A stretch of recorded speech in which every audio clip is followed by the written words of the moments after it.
Where's your mom? She's in South Africa. What happened? Because you have single parents. Yes, my dad. Say you have single parents. Yes, that's true, man of God. What you are facing now is you are not satisfied. It's an attack. Yes, You are not satisfied. yes, man of God. This urge. Yes, No yes. man can satisfy you. It's true, man of God. Huh? It's true, man of God. D'une terrible affaire. Come on.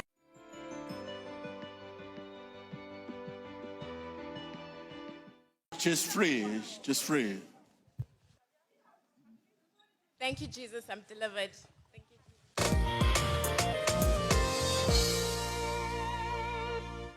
Good morning, people of God. My name is Balesa Belinda Tswai. I come from South Africa.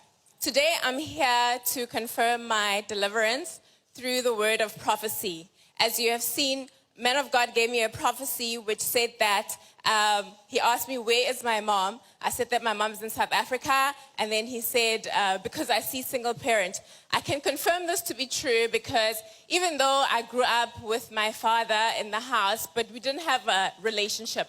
So most of the things in my life were usually taken care of by my mother. She was the one who, would be there for me. If I needed anything, if we had conversations about what I was going through in my life. It was always my mom. Even though, my dad would be busy going to work or he'd be out on Sundays playing golf. But every other day, my mom was the first person to go to. First point of contact was my mother. So, and there was no connection. I didn't have a relationship with my dad at all. So that was an area in my life that was lacking. And then man of God also said that you are not satisfied. This is true because, when you don't have that connection, I suppose in one's life, you find different other ways of getting that satisfaction. I started smoking. For example, in my dad's side of the family, my grandmother used to smoke. My aunts used to smoke, and my dad also used to smoke. So as I grew up, I remember when I was about 12 years old, I found myself, stealing a cigarette just to see what it is, and then I smoked it in the toilet at home. I found that, when I was in high school, I stole another one to experiment. And then, in other times, by the time, I think it was 2005, it became an actual habit. I found myself smoking consistently, and I was in and out of relationships. There was the spirit of lust in me, but I could, all it was just, fornication, but no actual foundation in a relationship where you actually have love and you grow in that relationship.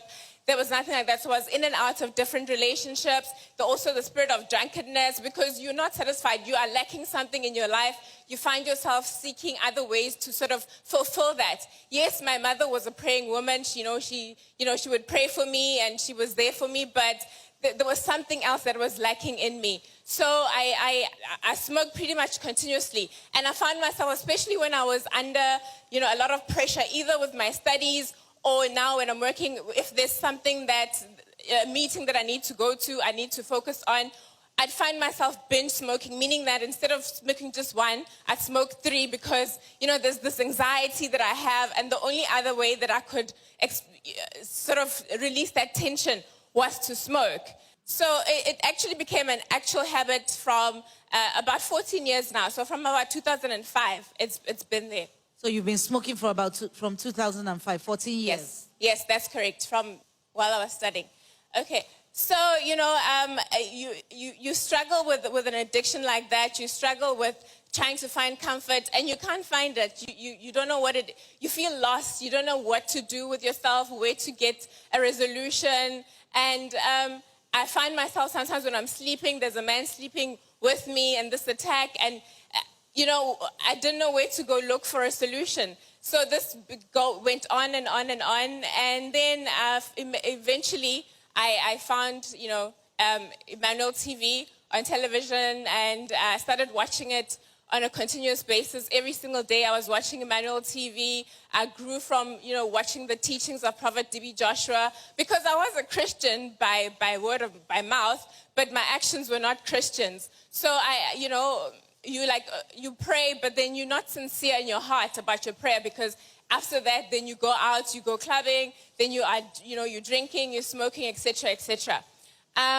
Yes, so this year in April, I had the opportunity to come to SCON, and I've been longing to come here for such a long time.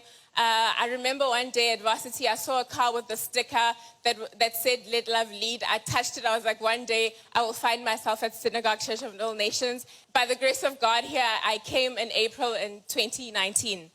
And then when I came here, that's when I got the deliverance, when men of God prophesied for me. So during that deliverance, what I saw, my eyes were open, because sometimes man of God says, you don't force yourself to believe. So my eyes were open the whole time. I thought maybe I would manifest into some spirits and then I'd wake up and not know what happened to me. But my eyes were open the whole time. So he gave me the prophecy, and then the ushers put me back in the line. And then what I saw was man of God touch me again. Normally people say you have like a hammer that hits you on the head. I felt him touch me, and it was like a hammer on my head. And then I fell, and then that's when you saw I screamed, and then I was delivered. But then when I got home to South Africa, I watched the video through YouTube. And, when they put me back in the line, man of God did not touch me at all.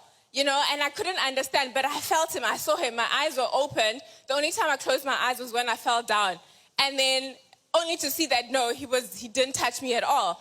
And then I was delivered. Then he said, I am free. So that was amazing to me. I even was telling my friends, this was like a testimony for me. But how did that happen? Because he touched me. I felt it, So, praise to be to God. Then I was delivered. And, just also to add, where my deliverance actually started in 2016, because I used to watch Emmanuel TV all the time, and I'd have the TV on throughout the night. And then one time I was sleeping, Emmanuel TV was on. As I was sleeping, I literally felt a man scream and shout as if electricity happens and this person left my body. And I was like, who left me? Because I felt him scream and leave. And when I woke up in the morning, I found myself like very light, like very, very light. And I was like, oh my gosh, that was actually a demon that was leaving my life, Yeah. Let's put our hands together wonderfully for our Lord Jesus Christ. So you mean that experience you had, that deliverance you had, motivated you to, ensure that you will come here to receive that total deliverance that you were seeking for? Yes, for sure. Because as you watch also Emmanuel TV, you grow spiritually as you watch the teachings. Something in you begins to change, and you long more to actually come here and get your deliverance. So it really pushed me. My eagerness or my longing to come to SCON grew so much more. When I got delivered in April, I no longer have any urge to smoke, to drink. There's no desire, or the spirit of lust is no longer there. Because before you want to stop and you try to stop for a few moments, but you go back, But now there's absolutely no, it's as if I've never smoked before. The whole urge is gone. Let's put our hands together wonderfully.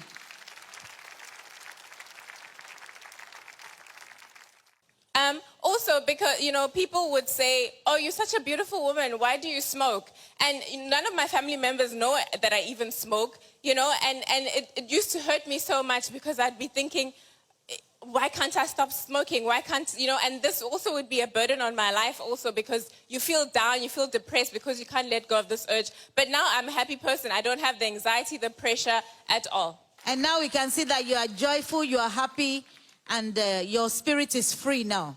Yes, my spirit is very free. I mean, it helps, when you watch Emmanuel TV, they always say, stay in the Word, grow in the Word. And it helps, because when you get tensions, when you have anxiety about anything, you know that you have the Word in your life. And how is your relationship with God? It has grown so much, Sometimes I feel we tend to be half Christian. You're half in the world and half in the kingdom of God. And there's no such thing like that, because your life just gets even more worse as you do the things of the world. But now, after the teachings that I've watched, I realize that if I stay in the Word, continuously pray, I'm at peace. I know where I belong, Yeah. Amen. Let's put our hands together wonderfully. My advice to people is that, God manifests himself in different ways. Do not limit God in your life, because just believing in him, he will show you who he is. Staying in the Word, praying, meditating, using your faith bracelet if you have the grace to have it, watching Emmanuel TV. he's amazing, you know, and then you get to know him better and better, and you realize he's real, because nothing in the world is real. Nothing is genuine. And until you know God, then you have a real thing in your life. Amen. Put your hands together. We know you've been through a lot with this problem of smoking and this addiction, you know, that the man of God prophesied about. But tell us, did this anxiety, depression, did it lead you to suicidal thoughts at some certain points in your life? Yes, because you question yourself, why can't I get this right? Or you have pressures to perform either at work or at school. And if you're not finding the answers or the solutions, because you go to different places, different churches, but you're not getting the real thing. So you will, end up, maybe it's better if I just end my life, because you're not finding the solution. So you mean at that time you had those thoughts? Yes, because you're frustrated. You're frustrated, and there's no solution. So right now, I'm at peace, and I feel like I know God, because, you know, when you search in different churches and you search everywhere and you don't find the person that you connect to that knows God. And for me, Prophet TB Joshua, his teachings have done so much more for me. Besides deliverance, besides miracles, but just the word has done so much more for me, because it grows you. You grow, you read the Bible, and you understand God more, you know. He's not a figment of imagination. He's real, and it's not something you force, you know. He naturally just comes and shows his presence around you. Amen. Let's put our hands together wonderfully for our Lord Jesus Christ.